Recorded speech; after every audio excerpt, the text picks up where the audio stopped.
Hello everyone.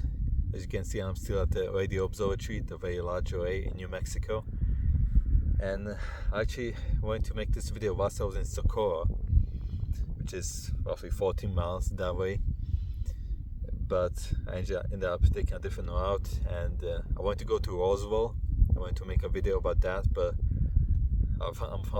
unfortunately there's no supercharger over there, so it won't be feasible for me to go there.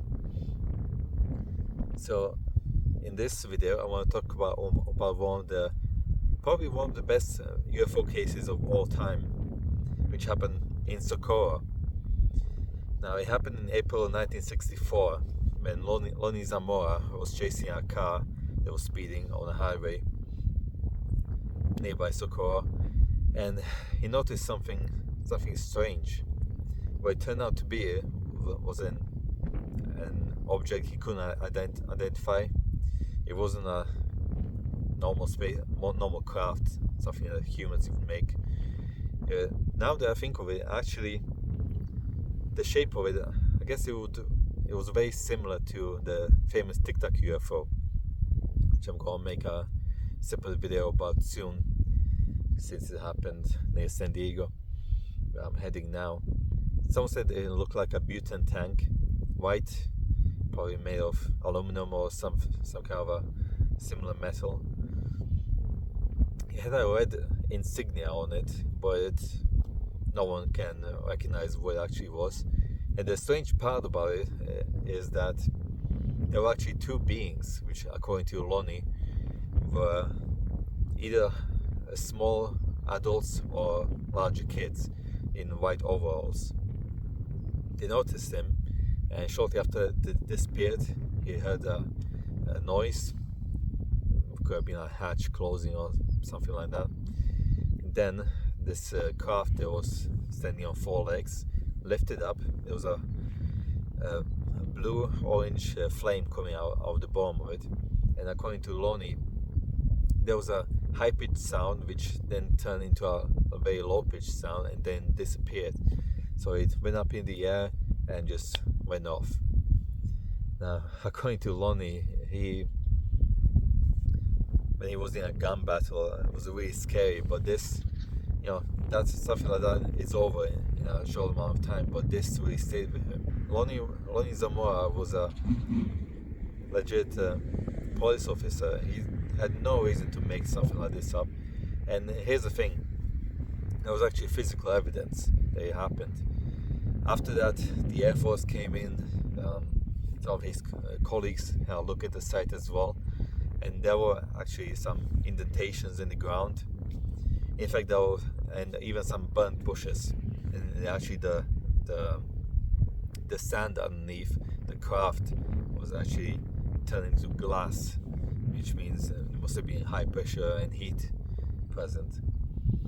Now, supposedly there were some pictures of the footprints from the beings, but according to some document, the pictures didn't come out very well because of radiation, supposedly. Who knows? Now, unfortunately, Lonnie Zamora died in 2009, and it really seems like this is also one of those cases that are very well documented and just can't be explained in a normal way. There were some skeptics, like Philip Klass and other ones. They mentioned that it could have been some students using a hot air balloon and pranking him, but it just seems very far-fetched that someone like him would actually mistake a prank for something really mysterious in a way. So I personally think that it's a legit occurrence of something that probably has its origin somewhere else, and it wasn't made by humans. Bear in mind, this was in 1960s, and to think that back then we had this kind of technology, it seems very unlikely, because one of the explanations which skeptics like to point out to is that a lot of these crafts are simply just black budget special access programs and So it's experimental craft made by the government in secrecy. Now, it seems very doubtful that that's the case. So let me know what you think about this case. I think that it's legit. It's very well documented. You can even find the pictures of the indentations in the ground on the internet. Also interviews with Lonnie Zamora. And you can really tell that when you listen to him that he was actually telling the truth, even years later. If it was a prank, people would get some details wrong or something like that, or change the story throughout the years. But in his case, in other cases as well, they just stay consistent and they never really gained anything from it. So yeah, let me know what you think.